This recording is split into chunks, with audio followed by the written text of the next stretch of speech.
Buongiorno e buon martedì 13 giugno, comincia dunque la festa di Sant'Antonio, siamo collegati da Padova, come vedete già in tantissimi hanno raggiunto il sagrato della Basilica in questa giornata di festa. Cominciamo ad avvicinarci anche perché è il momento, come vedete, dell'apertura del portone che dà il via ufficiale alla festa di Antonio. Buongiorno a padre Antonio Aramina, apertura ufficiale del portone, quindi si comincia. È esattamente un giorno di grande festa, possiamo finalmente aprire le porte della Basilica.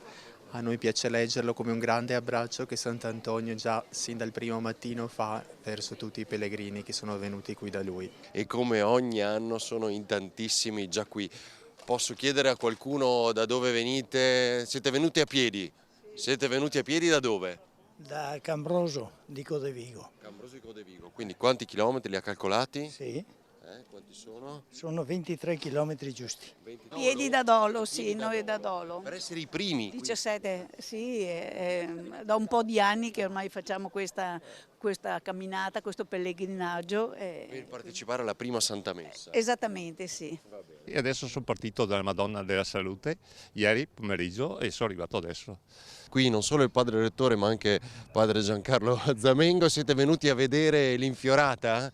È sempre un capolavoro veramente bella, poi rappresenta il miracolo di Sant'Antonio che predica i pesci, quindi siamo perfettamente nel tema del giugno antoniano di quest'anno. Siamo arrivati ieri sera verso le 7 e abbiamo lavorato tutta la notte, abbiamo dormito forse un'ora, siamo tornati a casa nelle famiglie che ci ospitano e ora siamo qui. Sono sempre stata devota a questo santo che elargisce miracoli.